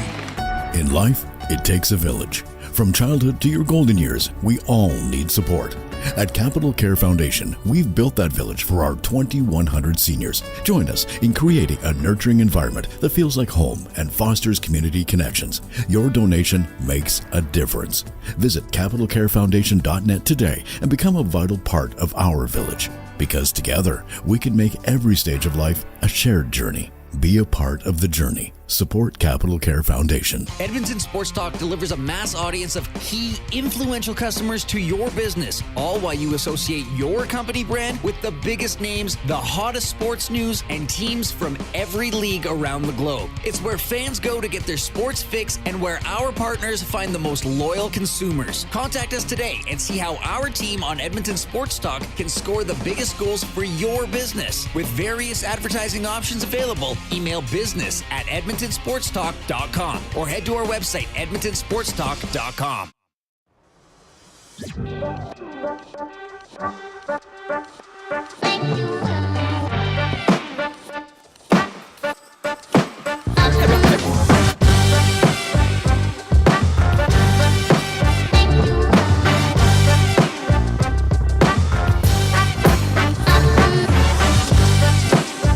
Welcome back to Edmonton Sports Talk. This is EST Afternoons with Joaquin Gage, Hernan Salas, and Zach Kubusch. Of course, coming up in about 36 minutes is the Reed Wilkins Show with Jay Milne as Jay makes his return from the holidays as well. And they'll be joined by Zach, and they'll take you right up until 6 as I'm watching Reed now play some track and field, which is always a good time. Keep the messages coming. Text us 780-218-9999 or hit us up on the Nasty Chat as Jay drops off some wonderful coffees for us. Yeah, thank you, Jay. You're the best.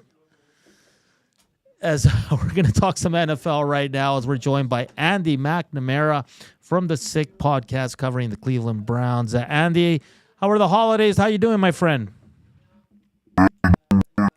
Happy holidays. All is good except being an actual Browns fan, but other parts of life very good. Thank you. Well, listen, let's start here. I saw you, I think it was last week, the announcement that a restructure for Deshaun Watson was happening there in Cleveland. You weren't too happy about it, Andy. Can you just talk to us about the decision to restructure and keep going with Mr. Deshaun Watson there in Cleveland? Guys, it just irked me so much. I'm sure if you see the video at AndyMC81 at SickPod Browns on X or Instagram at AndyMC Sports, you can feel it's not an act, it's not a put on, it is a legit emotional frustration. Almost to the point of like fan tears of like, why do you keep torturing us? It's almost like a troll job. Like does the Browns ownership, are they sleeper agents for the Steelers or something? Like I don't understand. And the reason, look, the bottom line is they've restructured again the Deshaun Watson contract to create more salary cap room for next year because they hosed themselves by giving out the worst contract of fully guaranteed money in NFL history. So they have to keep pushing this down the road. So each subsequent year you restructure, you take a little bit of that salary cap money and push it forward. So you'll be paying for Deshaun Watson, whether he's on this team or not, for the rest of this decade, which is wild. And what really got me was that for Browns fans, it's his name and this dark cloud will just continue to hover and stink this whole franchise. And it just seems inescapable. And the one thing that every fan should have is hope. And I just feel like that piece of news, just having him linger and hang around, just takes away any bit of that hope that a Browns fan might have. Andy, we're getting close to playoffs here, and the Detroit Lions are playing this evening. But what are your feelings with Dan Campbell and his aggressiveness? Is he able to put the reins on himself? And I love the aggressiveness, but he doesn't want to get into another situation where it could cost him a Super Bowl appearance, does he? Boy, you know what? It seems like it's kind of a ride or die, right? It's like, okay, well, the aggressiveness got us to this point, so why would we stop? It doesn't seem like there's an in-between. Like, okay, be aggressive Sometimes, but also then don't when it's just take the points. Or sometimes a punt is good because you can turn the field and have your defense stop and have another good go on offensive field position the next time around. It just doesn't seem like that's in his wiring. Mm-hmm. So I don't know. I just kind of get the vibe that at some point in these playoffs, if they go deep, and boy, imagine if it's the Super Bowl, right? And you're like 4th and 4 and you could punt and he makes some dumb aggressive decision that doesn't go well and you cost the Lions their first Super Bowl. I have a feeling you'll probably catch up with them, but also, hey man, they're 13-2. Like, how much can we argue with the results so far? It's a good point, Andy. It's going to be interesting. He makes it fun, at least. Unless, we're not Detroit Lions fans, so it's fun for us. I'm sure Lions fans are, up and down with his decision making. But another team that's everybody was wondering what they were doing yesterday, Andy, was the New York Giants. They go out, and good on them. I mean, they put up a ton of points. They win the game, but kind of cost themselves the number 1 overall pick. How do you assess the situation there in New York with the Giants? And that's what I think fans sometimes don't understand. The players don't tank. Yeah. Because it does no good for the players to tank, because if you tank and you get more draft picks, there's a better chance they'll bring somebody in to replace you. And that's just how it goes. Like, you're not wired. You don't want players to be wired to mail it in, right? Yeah. And Drew Lock, this guy's playing for a job somewhere. Is it in New York as a backup? Is it somewhere else? He wants to play as well as possible to try to continue his career. So they're going to be playing hard. And for the coaches, that, again, typically is not in their thinking of they're out there to coach to win. And it's the GM and front office's deal to figure that out and figure out the draft as you go. So it's not surprising that I was surprised they won because they're a terrible football team. But, it was kind of interesting as a bit of a mail-in by the Colts, who are in a weird limbo, right? Yeah. Anthony Richardson, he's not given the vibe as the guy. He kind of pops up and down. Flacco's a lot of fun to watch, but he's 40. Like, I wonder what the Colts do this offseason. We know the Giants are going after a quarterback and total rebuild. The Colts have Anthony Richardson and are in that limbo phase. They have some good pieces, but obviously not enough right now. Andy, we're in the tree of trust here. There's no judgments. I have a confession. I started watching Enigma with Aaron Rodgers. I don't know if you've watched it. I find it kind of fascinating. But then again, you see that he essentially pulled himself from the press conference after the last game. Is this the last that we see of Aaron Rodgers, and he doesn't get to that exclusive club of, I believe, 500 passing touchdowns? Boy, I saw a post earlier today. Devontae Adams is questionable. He wants to play because he wants to be the one to catch Aaron Rodgers' 500 touchdown pass, because he caught the 200th and 400th ones or something like that. So you know what? If you're the Jets, like, I don't know. Does it matter if you play him? Like, you might as well, like, is what I'm thinking. You might as well pop him in there. He's not going to be back, because there's no way you're going to get a new coach and GM to sign off working with this narcissist weirdo. And guys, quite honestly, would any of us be surprised if Aaron Rodgers was not even in the NFL next year? If he's not handed, Aaron Rodgers, as we know how highly he thinks of himself, he's not in the business of competing for a starting job. He wants to be handed it on a silver platter and have a whole bunch to say. What team is signing up for the Aaron Rodgers experience outside of just to have something as a sideshow circus? I think there's a real possibility he's out of football next year. Yeah, I'm with you, Andy. I just think his time has come, and I haven't watched the documentary like my partner here, Joaquin says. He says it's very interesting, so maybe I'll dabble in. Andy McNamara joining us from the SIG podcast here on EST Afternoons. We got to talk about Jaden Daniels here. Andy, this guy's just been on a tear this season, his rookie season. He's becoming a star right before our eyes. Is this what you envision? Maybe not as quick, but for Jaden Daniels to be in the NFL? I'll tell you this, guys, and I said it on my show probably on your show an earlier time and other shows before the draft, and certainly after that, but before the draft, they said my number one pick would be Jaden Daniels. That would have been my first quarterback. And if he was healthy and didn't have the injury questions, Michael Penix Jr. would have been my number 2, not Caleb Williams.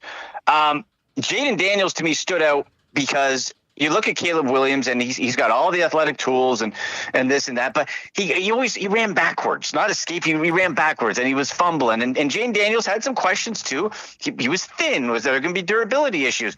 But just watching him and just the way he carried himself, Caleb Williams gave off kind of mentally weak vibes to me, just talking. And it's just, and we're seeing it now. Mm-hmm. And Jaden Daniels just came out, I felt, as a leader before the combine, during the combine, and then even during this season. They asked him a question about like Lamar Jackson and, do you see yourself as a Lamar? It's like, I don't know. I see myself as me, as the first, like just the leadership ability from a young guy to come in and take over. And that's the hope that so many teams and franchises just beg, their fan bases beg that they fall into by luck, because you got Cliff Kingsbury. It's a perfect storm. Kingsbury as an offensive coordinator is the perfect mix with Jaden Daniels. And here's the thing that people, I don't think, give him enough credit for. Just like with Jalen Hurts, who I was very high on before he was drafted to the Eagles years ago, his arm talent does not get enough credit. People are like, he's mobile, he's a running guy. He's not a Lamar Jackson because he throws the ball better.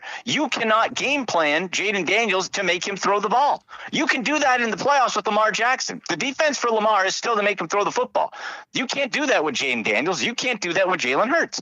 This guy's a heck of an athlete. And if you look at the Washington roster too, guys, look at the player names. On paper, this is a C+ to B- talent roster. But what does a quarterback and a good game plan do? It raises everybody up. And now this team, I don't think they're going to go on a big run this year. It's, it's still a rookie. But, boy, the foundation is set there in Washington with Jaden Daniels.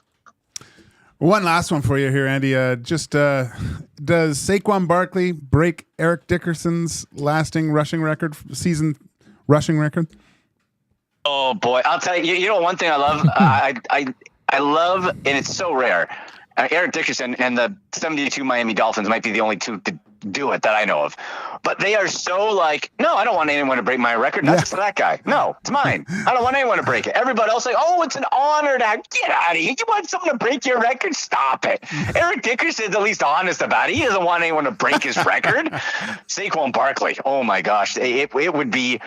It would be spectacular. What a comeback. And they keep showing the clips of Hard Knocks with the New York Giants, and the GM was like, it's a 27-year-old running back and the owner saying, don't let him go to the Eagles. And guess what, guys? He could break it against the Giants. Oh my gosh. So for that, simply, I am hoping that the Eagles have something to play for and they put Saquon in and he breaks the record, because look, it's certainly doable with how bad the Giants are and how fitting, and what the ultimate stick it to the Giants by Saquon Barkley. Yeah, that's a great story there, Matt. Absolutely outstanding. One more for you here quickly, and the Bucks Falcons. One spot. I know the Bucks have the upper hand right now. I think the Bucks take on New Orleans, and Atlanta will face Carolina. Who would you rather see in the playoffs of those two teams? I'd rather see Baker Mayfield and the Buccaneers 100%. Okay. I do like Michael Penix Jr. Like I said, I think he, we've had a very small sample size. I think he is going to be very good. He's seasoned when it comes to the college side, so having him go through a full camp and get a little bit of NFL experience this year is going to be good. So I think he will be fun to watch next year. But this year, look at Baker Mayfield. You guys want to know a fun stat that torments me? Because the Browns, of course, let Baker Mayfield walk out self-sabotage. Baker Mayfield had more touchdowns in the game on Sunday, in one game, than Deshaun Watson and Dorian Thompson-Robinson, their third-string quarterback, have combined this season. That's just a dagger to the heart and the incompetency of the Browns front office. But I would like to see Baker and the Bucks That's a hard-working team. That's a fun team. It's a high-octane team. You got Bucky Irving, Rashad White combo in the backfield. Mike Evans lighting up. The rookie Jalen McMillan coming on strong. And Baker's a ton of fun to watch. So I'm kind of going to hate watch because I'll continue. I'll hate the Browns front office more for getting rid of him and putting us in the nightmare that we're in. But feel good for Baker that he's been able to find a home. And who knows? You just got to get into the playoffs. Then depending on seeding, who knows how far you can go. Great stuff, Andy. As always, all the best as we head into the new year, and I'm sure we'll talk some NFL playoffs in January or even heading into the Super Bowl. All the best, Andy. Anytime, guys. Thank you so much. Happy New Year. Sandy McNamara from the Sick Podcast covering the Cleveland Browns. Great stuff. Love his energy. It's going to be fun, man. There's so many good teams this year in the playoffs. Yeah, I know. I'll say this. My team's the 49ers. They've been disappointing. Let's all pick right now, if your team's not in it, a bandwagon team that we're jumping on. I'm going to jump on the Washington Commanders because Jaden Daniels is awesome. I've been seeing these things on my feed. It's all KC thinks they're going to the three-peat, and then they show Lamar Jackson. And I hate to do it because it's Maddie's team, but I'd like to see Lamar. You just watch him play. Yeah. And it's so effortless. When he has the ball, he is so fast, man. Mm-hmm. He is a brilliant runner. He probably could have he ran track for sure, but the way he pulls away from guys is a joke. Yeah, he's like that one touchdown round he had. He said he was jogging. I know. I know. And I was worried because they said, he lost like 20 pounds or whatever. And he came out and I go, there's nothing to him. What if he gets hit? But how do you catch that guy? It's amazing. Koob, you're a Seahawks are out of playoffs. Who are you going with? I don't care about them anyway. It doesn't even matter. I'm a bandwagon fan to start, but I'll say it first, man. I'll cheer for a good team. I always like the Vikings for some reason. Okay, yeah, I don't know why. So I think I'll ride with them, but a secondary option, and I know Dusty likes them, the Lions, man. That's definitely I'm worried about that coach there, man. Yeah, he's gonna cost him. Yeah, that shotgun's cocked and ready to shoot his foot off. Zulu says the Packers. The Packers are a fun team. Yeah. Joel says Ravens as well. Just like Gager, but there's so many good teams. Hey, Cincy's, there's still a chance. You're telling me there's a chance. Yeah, but Casey's not playing any of their starters against Bo Nix. So Cincinnati needs Denver to lose, and they need to win. Let's look at their schedule. Well, Denver plays KC. Who already said they're Mahomes is on the beach somewhere. Who's their backup? Wentz? Carson Wentz? Is it? Yeah. For which team? For Kansas City? Kansas City? Yeah, I think so. Okay, so where is Cincinnati here? Let's take. They play the Steelers. I know. Hey, don't doubt Burrow, man. No, he's been. But it'd be kind of cool to see Bo Nix in the playoffs, man. Yeah, another rookie. Yeah. The changing of the guard, man. Playoffs in the NFL are awesome. He's something else, man. He is something else. Portions of this hour brought to you by the Canadian Brewhouse. Host your team or league fundraiser at the Canadian Brewhouse for your chance to win $2,500 with tons of options to choose from. The Canadian Brewhouse can help you raise the funds for your crew. Details in store or online at thecanadianbrewhouse.com. Up next, we'll close out the show and get you set for the Reed Wilkins Show with Jay Milne. This is EST Afternoons. Hernan Salas, Joaquin Gage, Zach Kubusch. But first up, a sports update.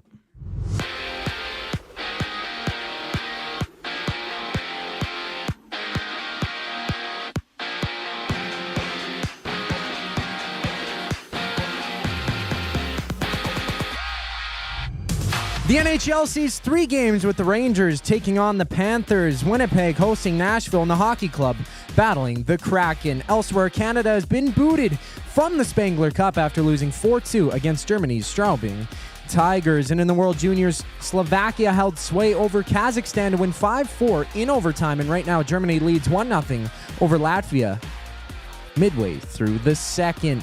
NFL Week 17 wraps up when the Lions kick off against the 49ers in 7 games. The NBA slate seeing the Cavs throw it down with the Warriors. This sports update is brought to you by the Capital Care Foundation. Financial support deeply affects residents at Capital Care. Whether it's a one-time donation or monthly contribution, every penny counts. Donate to the Capital Care Foundation today. Find them online at capitalcarefoundation.net. EST Afternoons wraps up on the other side of the break. I'm Zachary Kubusch, and that was your sports update. Don't feel like working? Join the Hangout. You never know what you might hear. Weekday mornings 9 to 11 on EdmontonSportsTalk.com.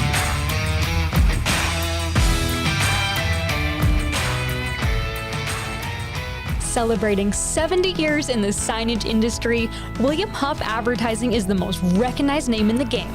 An in-house, one-stop shop for all of your design, print, and installation needs. William Huff provides quality graphic solutions for everyone. Here in our City of Champions and throughout the nation, they are the preferred signage partner entrusted by many of the biggest corporations, pro sports teams, and organizations to bring their identity to life.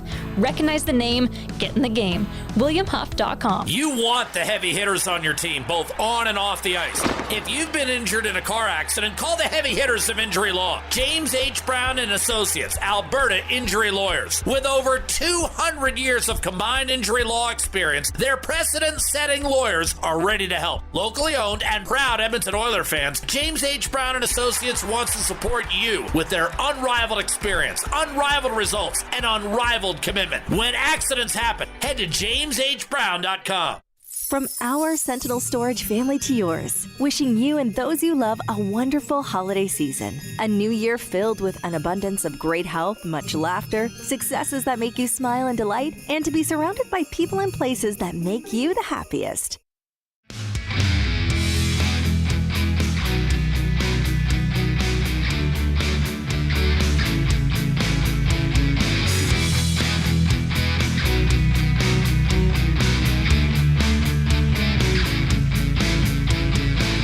It's 2:44 EST Afternoons on this Monday. It's going to get cold, Gager. Really? Yeah. I think New Year's Eve or New Year's Days will be like, it's going to hit minus 30. What? Yeah. Yeah, make sure you're wearing your jackets when you're out having a good time. Huh. Well, I hope you're not outside having a good time. Jeez. I was, I remember when I was in Stockholm playing, and we, New Year's Eve, my wife and I went down to, it's called Gamla Stan. It's like Old Town in Stockholm. And for New Year's, it was great because everyone had fireworks. It was just a crazy party everywhere. But it was so cold. It was like minus 20, but Stockholm's right on the water, right? So just imagine damp, snowing, minus 20. And I think we were just walking around with bottles, like in the streets. It was great. I'll never understand being outside, like people that chill outside. Like, and listen, I'm born here. I'm used to it. I can't do it, man. I don't care if you have a fire. I will not be outside. Really? Like, who likes to be cold? Yeah, but around a fire and then, a big... Yeah, but you're still cold. You don't have a poofy coat? I should have got you a poofy coat instead of a bottle of wine. No, I'll take the bottle. 43 thumbs up. Pretty good for a slow day here as we're in the holidays, and this is what it's like. People are busy. People are on vacation. People are just chilling and probably need a break from the sports as well. But if you're not, tune in as we're full go here. The only day we get off is Wednesday. Yeah. Oil Stream pregame show tomorrow at 6, followed by... I'm going to say it, a very brief post game because it's New Year's Eve and Hernan's got to get the hell out of here and get to Beaumont. I might, maybe I'll join Tommy at his house. Yeah, I don't know what Tommy's doing. Oh, imagine Tommy on New Year's. Jeez. I actually asked him yesterday and he's like, nothing. Oh, stop it. His nothing, though. That's like... Well, you know what's going to happen? He's going to be at the game. Right, DVD's going to be like Kelly's. Yeah. So, for sure. You know that's going to happen. I've never been to Kelly's. Really? It's a good little spot. It's a good. Yeah. I like it in the summer because they have an extended patio. Oh, and nice. It's perfect. Yeah. And you know what? It's really good food. I mean, it's fairly priced beverages and it's just a good vibe. It's a really good vibe. And DVD and Tommy are VIPs. So you roll in with them, you get the good. Really? Yeah, you get the goods. So, okay. Shout out to Kelly's. Really good spot there on 104. That whole area in the summer is awesome. It's sad because of COVID. Because I think that whole area was just booming, and it just hasn't got back to where it was before. I think it hurt so many businesses. Like you see so many signs for lease and stuff like that. But hopefully it gets back because that's That's a tight spot in the summertime. Just walking around nice and warm. Oh, it's awesome. A couple beers at a few different establishments around there. That's great. I love going there. And then I know towards the end of the summer into the fall, they do a farmer's market every Saturday. Oh, okay, yeah. Down there. We went like 3 times. They have awesome stuff. So cool. Definitely a good spot. So keep hammering that thumbs up. VR Montenegro says they pour a decent double at Kelly. Okay, so tomorrow we're going to have a guest on from Utah to preview. Okay. But the rest is we're going to do heat and smoke. Okay. I'm going to have 3 questions for you guys. And I already told Zach, I'm going to tell you on air and all our listeners, I want you to think of your favorite moment on our show so far. Could be a guest, could be a conversation, a discussion we had, a segment. I haven't had one yet. Nobody. Kidding. There's been lots. Jeez, that's tough, I man. told Zach, there's not much to choose from. But we're kidding. Our show's awesome. How about that one day where we couldn't get the show running because of the internet? Oh, that was a good one. Yeah, we cut out like 3 times. Oh, did we? That's just a joke. Yeah, I didn't even know. We just kept rolling, though. We've had a lot of good guests. We have. Yeah. And you went on a wicked rant that no one ever heard except for me and Zach. That's true. Yeah. Is that recorded somewhere? No, unfortunately, it was lost in the abyss of cable. Or What was I bitching about? I don't know. It was so good he didn't remember. Yeah. I think it was like goaltending of the Oilers because it was the time when they were struggling a bit. Yes. I'll have a few other fun questions in heat and smoke for you, but that's one that I want you to think of, and our listeners too. It could be a guess, anything. Yeah. And then for Hernan's World, I'm going to put this in your minds and our listeners. Start thinking of the best sports moments for you in 2024. Okay. It doesn't have to be for everybody, for you. So it can be F1, whatever you think, because I know Ku's probably going to have something completely different than us. I already have 2 that I don't think either of you guys will have. So it's going to be fun. Okay.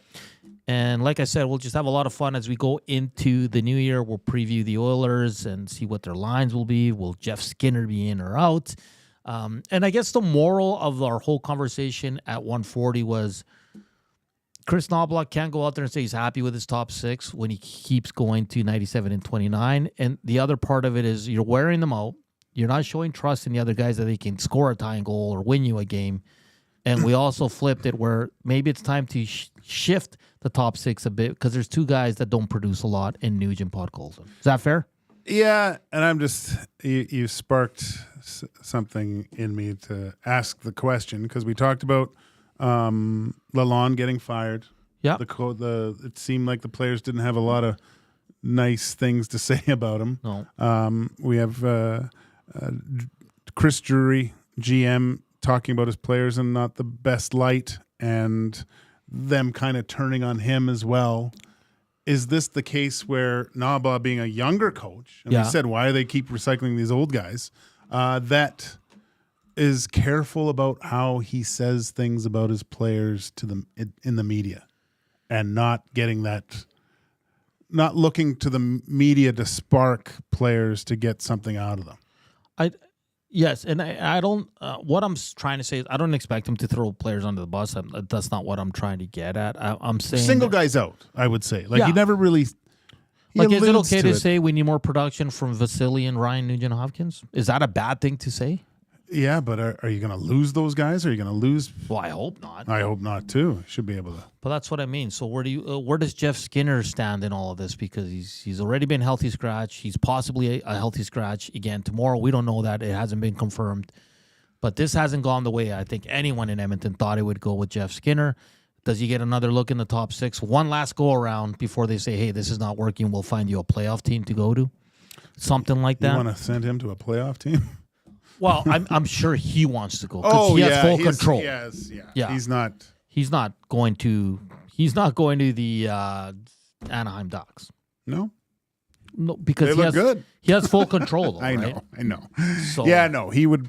You definitely want to throw him somewhere over in the East because you don't want him to come back. Bite you in the you know what. So it's an interesting conversation, but I think why not? You have the depth. And I said, when you get Kane back, he has to be in your top 6. I'd take Podkolzin out. Again, I like the players. I think Nuge is a guy that's loved here. I think we all have respect for Nuge and Hopkins. There's a lot of respect. And, we're saying this, and I've said it before, where I don't care who scores, but, you can't rely on two guys for the entire season and expect to have success in Game 83. And then you go into the playoffs and you're going to do the same thing, and then every team figures it out like that. Hey, we have to shut down. You can't be the one-trick pony. You need other options. You need to go into the playoffs feeling good and confident and have chemistry with Draisaitl and McDavid on separate lines. No one's saying don't go to them at certain times because you can. But every game, it's just becoming too much. Yeah. And Chris Knobloch is getting into the same mode that every other coach that had these guys gets into. Yeah, it's the only thing he uses. I wish I could.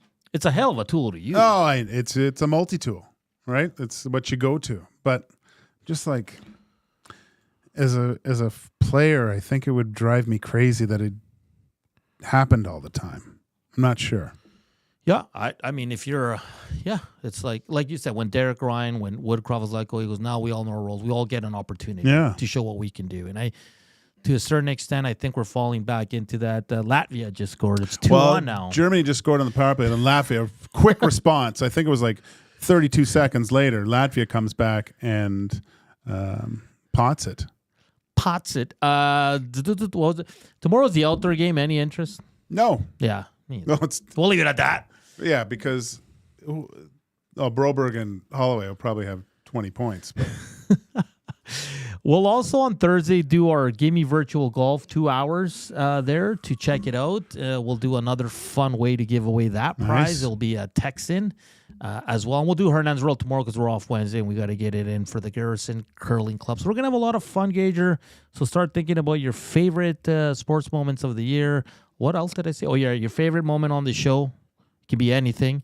And I also want you to give me, and I already told Zach this, one resolution for the new year. A realistic one, though. And it can't be going to the gym because everybody says that. or stop drinking. An activation. How about consistently going to the gym? No one does that. We can all pretend. Yeah. Everyone goes like so hard that first day or two and then are completely sore and can't move for 5 days. And then they just say, you know what? It usually lasts a month. By February, you're done. Chips and dip after that. Oh, it sucks. Look at this goal. This is a great goal. Look at this. Boom. Oilers need this kid. That's the kid that scored the shootout winner. Yeah. Number 9. Assistant captain. Looks like a young Jesse Puljujarvi who hit the waiver wire today. Oh, good thing he's left-handed, though. 49ers lines tonight. If you're a 49ers fan, it's probably not going to be a pretty one for you. No. Are the Lions playing for anything tonight? Double check. I don't really know. Can they move up, down? I don't think so. So who knows what kind of game. And there's 3 games in the good old Chell. Rangers and Florida's the one I'm going to keep an eye on because that one.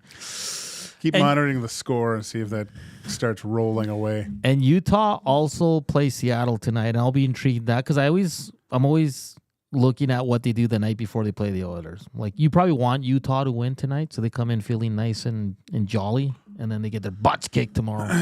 Yeah, that's a tough turnaround because late game coming to Edmonton late. I mean, they play at 7, I guess, but.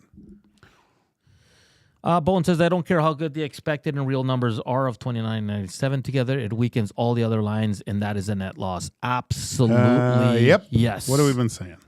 Yeah, that's... and maybe they're trying to find a way to do that, but there's just no other... Like, you know how you see... It seems like on other teams, they go to a different combination. Maybe that works. It's not always the same thing. The same thing. Yeah. Because then the other team comes up with their top pairing and the line they want to shut down, and then you're good. Because you know the second line ain't going to do much, and that's just the reality. Look at the numbers. Yeah. And you know, it's hard to critique one of the best players on the planet, but I thought that Connor McDavid he struggled. He did. I know he had some points and things, but it wasn't the typical Connor McDavid kind of dominance. You know what I'm going to do? I'm going to track every time they go to 97-29, how many times the other line score. Okay.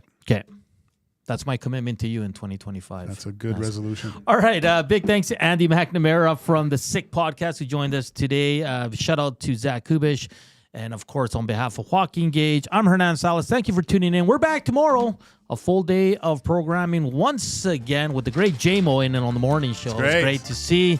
So we'll be back, and we also have Oil Stream pre and post. Oh, look at this. Some Spanish music to take us out here. Reed Wilkins and Jay Milne coming up next. They'll take you all the way to 6 p.m. Enjoy the rest of your day. Be safe out there. Stay warm. We'll talk tomorrow. Ciao.